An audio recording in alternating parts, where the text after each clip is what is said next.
Sir ఇక నాగార్జున గారి విషయానికి వచ్చేసరికి ఆయన పైన కాంగ్రెస్ వాళ్ళు క్రిమినల్ కేసు నమోదు చేస్తారు సార్. అక్రమంగా కట్టారని సిగ్గు చెప్పేసి. ఇది సిగ్గు కౌంటర్ అనుకోవాలా సార్? సిగ్గు శరం లేని పనులు. హ్మ్. సిగ్గు శరం. ఎవరి మీద వేస్తారయ్యా కేసు? 2010లో కట్టాడు నాగార్జున. హ్మ్. 2010లో ఎవరి గవర్నమెంట్ ఉందయ్యా? మీ గవర్నమెంట్. అంటే పర్మిషన్లు ఎవరిచ్చారయ్యా? మీ హ్మ్. ఆఫీసర్లు. పెట్టుకోండి. అప్పుడు సీఎం ఎవరయ్యా? రాజశేఖర్ రెడ్డి.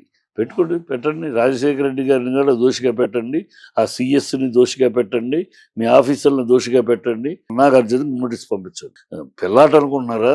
నోటీసు పంపిస్తే మేము తిరిగి ఎవరేమా జవాబు? ఎవరిచ్చారు గవర్నమెంట్కి? మీ గవర్నమెంట్ అయ్యా. సిగ్గు సరలేదు. మీ గవర్నమెంట్ ఇచ్చారు. డబ్బులు తిని ఇచ్చారా? ఒళ్ళు బలిసి ఇచ్చారా? కళ్ళు మందు కొట్టి ఇచ్చారా పర్మిషన్లు? ఏ ఏ లెక్కలో పర్మిషన్ ఇచ్చారో మీరు కోర్టులో చెప్పండి. ఇప్పుడు వాళ్ళ మనుషులు మాట్లాడేటప్పుడు మీరు కేసు వేస్తున్నామంటే ఒక్కసారి కనీసం ఇంగిత జ్ఞానం చూసుకోవాలి. అరే ఎవరి మీద వేస్తున్నాం మనం కేసు? 2010 ఎవరున్నాం? మనం కదా. ఆయన కట్టింది 2010లో కదా. అవును. అంటే అప్పుడు అంతకుముందు పర్మిషన్లన్నీ మనం ఇచ్చినట్టే కదా. మన గవర్నమెంట్ ఉన్నప్పుడే కదా ఇచ్చాం. ఇప్పుడు ఆయన రివర్స్ అయ్యి మీరు ఇచ్చారు, నేను కట్టాను. మీరు పర్మిషన్ ఆ రోజు అబ్జెక్ట్ చేస్తుంటే కట్టేవాడిని కాదు కదా. మీరు ఇచ్చారు, నేను కొన్నాను అంటే మీరు పర్మిషన్ ఇచ్చి అక్కడ వాటరు, డ్రైనేజీ, కరెంటు అన్నీ ఇవ్వబట్టి అదేదో సజావు ల్యాండ్ అని కొనుక్కున్నాను నేను. కొనుక్కున్నా. మీరు పర్మిషన్ ఇవ్వకపోతే మేము ఎందుకున్నా? మీరు మిస్గైడ్ చేస్తారా మమ్మల్ని? గవర్నమెంట్ అథారిటీస్ మీరు గవర్నమెంట్ అథారిటీ, గవర్నమెంట్ ఆఫీసర్స్ మీకు ఇచ్చేసి కొనుక్కున్న తర్వాత ఇప్పుడు అది కాదు అంటే మీ తప్పు. అది మీ తప్పుకు మమ్మల్ని నిందిస్తారా? ఇవ్వండి నోటీస్. ఎందుకు ఇచ్చాడు పర్మిషన్లు? ఆఫీసర్లకు పిలవండి కోర్టులోకి.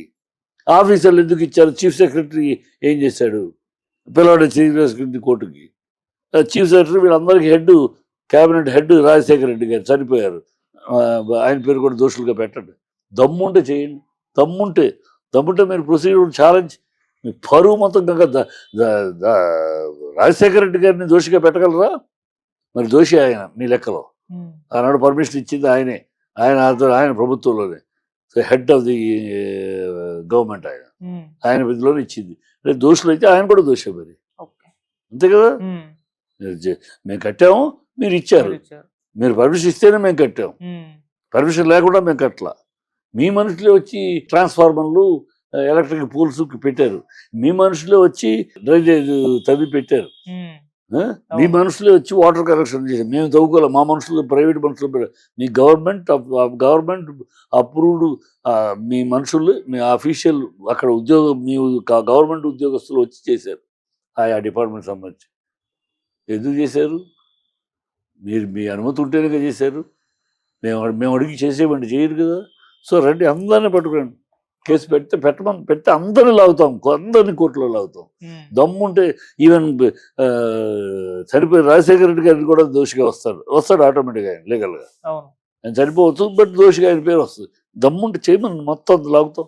వాళ్ళ బుద్ధి జ్ఞానంలో ఉన్న మాట్లాడాలి. ఏదో నోటికి వచ్చి ఏదో అనేస్తే మేము కేసు వేస్తాం బొచ్చు భూషణ అంటే ప్రజలు భయపడిపోతారా? మొత్తం మీ పరువు మొత్తం గంగపాలవుతుంది. దమ్ముందా రాజశేఖర రెడ్డి గారి హయాంలో వచ్చిన నిర్ణయాలని, తప్పుడు నిర్ణయాలు, లంచాలు తీసుకుని ఇచ్చారని చెప్పి దమ్ముందా, ధైర్యం ఉందా? రేవంత్ రెడ్డికి, కాంగ్రెస్ వాళ్ళకి మాట్లాడతారు పిచ్చి వాచాలతో, గాలి మాటలు. చేయమండి ఛాలెంజ్. అందరి పరువు రోడ్డు మీదకి వస్తుంది. అంటే నాగార్జున గారు కొండా సురేఖ గారి మీద పరువు నష్టం దావా కింద క్రిమినల్ చర్యలు తీసుకోవాలని కేసేస్తారు. డిఫమేషన్ 100 crores కూడా వేస్తారు. దీనికి కౌంటర్ గా అంటే మా మంత్రి మీదనే కేసేస్తారా, ఈయనకి జలకిద్దామన్న ఒక ఉద్దేశంతో క్రిమినల్ చర్యలు పెట్టారని కూడా అదే వాళ్ళకి అంత తెలియటట్లు. ఇది జలక్ కాదు, ఇది జలక వాళ్ళ పిలక్క చుట్టుకుంటుంది. జలక కాదు, వాళ్ళ పిలకను మా చేతికి ఇచ్చినట్టు అవుతుంది. పర్మిషను ఏ పీరియడ్లో వచ్చింది ఒక్క నిమిషం వాళ్ళు ఆలోచిస్తే, వాళ్ళు కట్టింది ఎప్పుడు అని ఒక్క నిమిషం ఆలోచించంటే చేతులు కట్టుకున్నారు. అంత ఆలోచన అంత ఉంటే ఇలా అవివేకంగా ఎందుకు మాట్లాడతారు కానీ అంత విజ్ఞత విషయం లేదు. 2010లో ఇచ్చారు అంటే అక్కడ అర్థమైపోయింది. 2010లో మీ ప్రభుత్వం, మీ హయాము, మీ ఆఫీసర్లు మీరే ఇచ్చారు పర్మిషన్. మీ మనుషులే వచ్చి అన్ని డ్రైనేజీ, వాటర్ కనెక్షన్, కరెంటు అన్నీ చేశారు. ఇంకా మమ్మల్ని తప్పు పడతారేంటి? అది తప్పు అయితే మీది తప్పు, మా తప్పు అంటే మీది తప్పు, అంతే. అందరూ మీది తప్పు అంటే ఇంక్లూడింగ్ ఫ్రమ్ రాజశేఖర రెడ్డి గారు, చీఫ్ సెక్రటరీ గారు, మీ ఆఫీసర్లు అందరూ వస్తారు. అందరిని పెడతాం. దమ్ముంటే అందరినీ వాళ్ళందరినీ దోషులుగా ప్రకటించి కోర్టులో పెడతాం. ఓకే సార్, కొండా సురేఖ గారు సీరియస్ గా ఆమె తప్పుగానే మాట్లాడారు. ఎక్కడి నుంచి కూడా ఆమె పాజిటివ్ గా సపోర్ట్ గా రాలేదు. ఒక కాంగ్రెస్ వాళ్ళు మాత్రం ఆయన పీసీసీ చీఫ్ మాట్లాడారు, ఆమె వెనక్కి తీసుకున్నారు కదా, వదిలేయండి అని అన్నారు. మళ్ళీ రేవంత్ రెడ్డి గారు అయితే సైలెంట్ గా మహేష్ రెడ్డి గారికి పాప తెలుగు తెలియదు అనుకుంటా, సరిగ్గా తెలుగు అర్థం కాదు అనుకుంటా పాప ఆయనకి. తెలుగు అర్థం కాదు. అమ్మాయి ఎక్కడ క్షమాపణ చెప్పింది, ఎవరికి చెప్పింది? ఆ అమ్మాయి ముగ్గురిని నిందించి మాట్లాడింది. ఎవరిని? సమంత గారిని, నాగార్జున్ని, కేటీఆర్. నాగార్జున గారిని తార్పుడుగాడు, మిండగాడు అంటే ఇంగ్లీష్ లో పింప్ అని మాట్లాడింది. పింపుగా అతను మామ కోడల్ని ఎలమన్నాడు. ఆయన దౌర్భాగ్యమైన, నీచమైన, నికృష్టమైన, సిగ్గు శరం లేని ఒక ఆడదిగా అలాంటి మాట మాట్లాడింది. దానికి క్షమాపణ చెప్పిందా? కేటీఆర్ని ఇద్దరు హీరోయిన్లు పెళ్లి చేసేసుకుంటున్నారు ఆయన వల్ల. ఆయన అనేక మందికి డ్రగ్స్ అలవాటు చేశాడు. వాళ్ళిద్దరూ విడిపోవటానికి కేటీఆర్ కారణం అని చెప్పింది ఆరోపణలు. వీటికి ఎక్కడైనా సాక్ష్యాలు ఉన్నాయా? సాక్ష్యాలు అడిగితే అందరూ అనుకుంటున్నారని నువ్వంటే ఎట్లా? నువ్వు మంత్రివి. అందరూ సోషల్ మీడియాలో ఎవరెవడో ఏదో వాగుతూ ఉంటాడు. నిన్న గురించి కూడా అనేక వాగారు. నువ్వు నీ మేనకోళ్ళు ఎవరో మాట్లాడుకుని కూడా బయటకు వచ్చారు. అవన్నీ మాట్లాడలేం కదా, అవి ఏ వస్తూ ఉంటాయి. అందరూ వాడు నువ్వు మంత్రిగా ఏ ఆధారాలతో మాట్లాడావు? ఆయన గడ్స్ నేర్పించాడు, ఎక్కడ ఎవరికి నేర్పించాడు? హీరోయిన్లు ఉద్యోగం వదిలేసి పెళ్లి చేసుకుంటున్నారు ఆయన వల్ల, ఏవి సాక్ష్యం? రకుల్ ప్రీత్ సింగ్ని రూమ్లోకి పిలిచి ఆయన బెడ్కి తీసుకెళ్ళాడు, ఏది సాక్ష్యం? వీటికి ఈ సాక్ష్యాలు లేని, అబద్ధమైన వాటిని, ఆధారాలు లేని ఆరోపణలు చేసావు అక్కడ కదా. దానికి ఏమన్నా వెనక్కి తీసుకుంటున్నాను చెప్పావో చెప్పాలా? ఒక అమ్మాయికి మాత్రం చెప్పావు, సమంతకి మాత్రం చెప్పేసి నేను క్షమాపణ చెప్పేస్తానంటే అన్ని ఇది అక్కమ్మగుడు బావ రకరకాలు మాట్లాడేసి అన్ని మాట్లాడేసి నేను బావ అనే మాత్రం తీసేశాను అని అంటే అక్కమ్మగుడు అలాగే ఉంది కదా. అక్కమూడు రంకుమూడు మాట్లాడలేక ఉండే అక్కముడు బావ నా రంకుమూగుడు అనేసి నేను బావాని తీసేశాను, బావాకు క్షమాపణ చెప్పాను అంటే అయిపోద్ది. అక్కమూడు రంకుమూడు ఏమవుతుంది? అలా ఉంది. నువ్వు మాట్లాడిన మాటలు క్షమాపణ అంటే టోటల్గా ఆయన తెలుగు అర్థం కాదేమో బహుశా. క్షమాపణ అంటే ఏంటి నేను అన్న మాటలన్నీ వెనక్కి తీసుకుంటున్నాను. పేరులో చెప్పకర్లను. ఓకే, పేరులో చెప్పడం కాదు, రాజకీయాల్లో ఉన్నావు కదా, ఆయన కేటీఆర్ కూడా రాజకీయాల్లో ఉన్నాడు కనుక పేరును చెప్పకపోవచ్చు. పేరు చెప్పడం ఆయన అందుకని పోయినసారి కేటీఆర్ విషయంలో తప్పని క్షమాపణ చెప్పాడు ఆయన. కేటీఆర్ విషయంలో అమ్మాయి ఆడవాళ్ళ విషయంలో ఒక మాట ఏదో బస్సులు ఆడవాళ్ళ గురించి మాట్లాడి ధ్వజం ఎత్తారు. ఇమ్మీడియట్గా నేను ఆ ఉద్దేశంతో అనలేదు, అలా అనుకుంటే నా మాటలు వెనక్కి తీసుకున్నాను, క్షమించండి అయిపోయింది. నువ్వు అట్లాగే నేను ఏ దురుద్దేశంతో అనలేదు, ఏదో ఒక ఫ్రస్ట్రేషన్లో, ఆవేశంలో, ఆమె బాధలో అనేసాను, నా మాటలు నేను వెనక్కి తీసుకుంటున్నాను, ఐఎమ్ సారీ అంటే అయిపోయాయి. ఆ విజ్ఞత, ఆ కల్చరు, ఆ వివేకం లేదు మీ దగ్గర. ఇంకా దాన్ని సమర్థించుకుంటున్నారు. పొన్నం మాట్లాడతాడు, ఆయన పెద్ద మినిస్టరు, ఆయన ఏం మాట్లాడతాడు? అప్పుడు సినిమా వాళ్ళట వీళ్ళు పోటాడుకున్నప్పుడు స్పందించాలట. మాకేమవుతుంది? రఘునందన్ రావు ఒక రాజకీయం, నువ్వు ఒక ఎంఐ ఒక రాజకీయం, మీరు రాజకీయాలు అయ్యో మాట్లాడుకుంటారు, తిట్టుకుంటారు, కొట్టుకుంటారు. మీ గలీజ్ మాటల్లో మేమెందుకు రావాలి? సినిమా వాళ్ళకి ఏ సంబంధం? మేము ఇప్పుడు ఎందుకు వచ్చామంటే మా సినిమా వాడిని అన్నారు కనుక అప్పుడే వచ్చి ఉండాల్సి. అంటే మేము సమాజంలో జరిగిన ప్రభుత్వం మీది, సమాజంలో జరిగే అరాచకాలు అని మీరు మాట్లాడాలా, మీరు స్పందించాలా. ప్రతిపక్ష పార్టీలు ఎందుకంటే ప్రజల్లో మీరు అందుకే మేము మీకోసం ఉన్నాం, ప్రజల కోసం పరిపాలిస్తున్నాం కదా సొల్లు కబుర్లు చెప్తారు కనుక అది మీ బాధ్యత. మీరు మాట్లాడాలి, మీరు స్పందించాలి. సమాజంలో జరిగే పెద్దానికి మేము సినిమా వాళ్ళు ఎందుకు స్పందిస్తాం? సినిమా వాళ్ళు జరిగింది కనుక మేము స్పందిస్తున్నాం. జనంలో ప్రజల్లో ఏదైనా కరువు ఏర్పడింది ఇంకోటి స్పందిస్తాం ప్రజల కోసం. మీ రాజకీయ గొడవలకు మేము స్పందించాలి. అలా అయితే మాకు వేరే పని చేయలేము, షూటింగ్ కూడా చేసుకోలేము. రోజుకు ఒక గాలి మాట మాట్లాడుకుంటూ ఉంటారు మీరు ఒకళ్ళొకళ్ళు. ఈ రోజు మేము దీని గురించి మేము పంచాయతీ పెట్టాలి. మీ దరిద్రం అది. మీరున్న రాజకీయం పురుగులు మురికి గుంటలో పాకే పురుగుల్లాగా ఉంటాయి మీ స్వరాలు. మీ గళాలు ఆ పురుగులు అంటూ ఉంటాయి, కంపు కొడతా ఉంటే ఆ కళ్ళకి ఎలర్జీగా ఉంటుంది. మీ మాటలు అలాంటివి. మీ మాటలకి మేము ఎందుకు స్పందించాలి? అదే చెప్తానే, మీరు మీరు ఆ, బురదలో పొరలాడే పురుగుల్లాగా, మురుకు నీటిలో దొరలాడే పురుగుల్లాగా మీ మాటలు మీ చేతలు ఉంటాయి. మేము దానికి స్పందించాలి సినిమా అనేది తప్పు. ఓకే. మేము స్పందించాల్సిన మా సినిమాని కనుక స్పందించాం. మీరేదో ఇలాంటి ఈ చిల్లర మాటలు రోజు మాట్లాడుకుంటే దానికి రోజు మేము స్పందిస్తామా?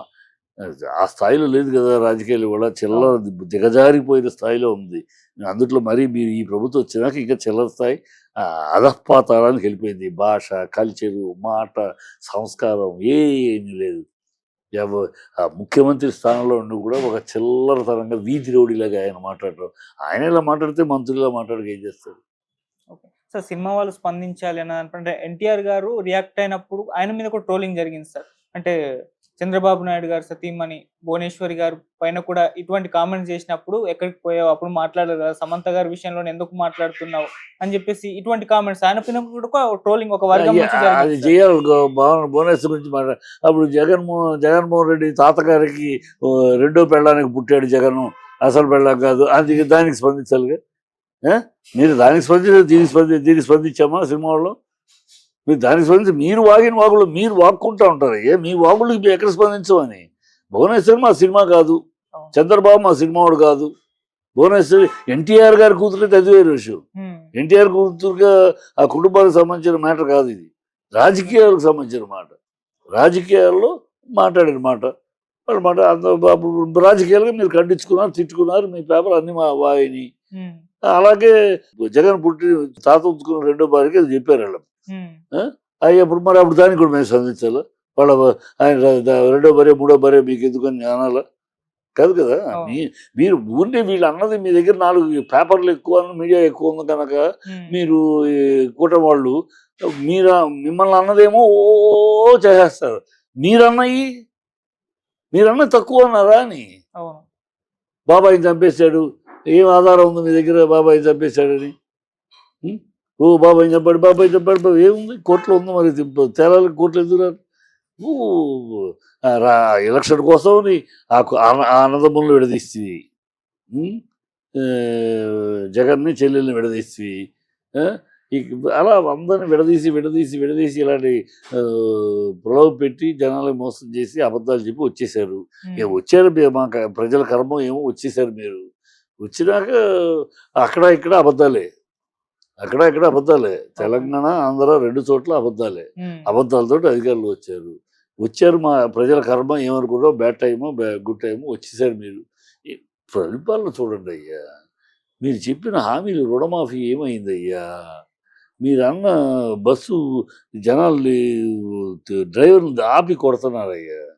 ఆడవాళ్ళు ఇదివరకు మగవాళ్ళు కూర్చుంటే ఆడవాళ్ళకి సీట్ ఇచ్చేవారు. ఇప్పుడు ఆ మగవాళ్ళు ఇవ్వట్లేదు. మీరు ఉన్న సమయం డబ్బులు ఇచ్చి సీటు కూడా ఇవ్వట్లేదు. మాకు ఇబ్బందిగా ఉంది. ప్రత్యేకంగా ఆడవాళ్ళకు మాత్రమే అడుగుతారు. ఏది ఉన్న గాలి మాటగా చెప్పేసేసారు. ఆచరణలో అన్ని రకాల ఇబ్బందులు ఉన్నాయి. ఆటో వాళ్ళు ఇప్పటికీ సస్తానే ఉన్నారు పాపం. అవి చూడండి, అవి మాట్లాడండి. మీరు గెలిచేందుకు, మిమ్మల్ని గెలిపించేందుకు అవి చేయండి.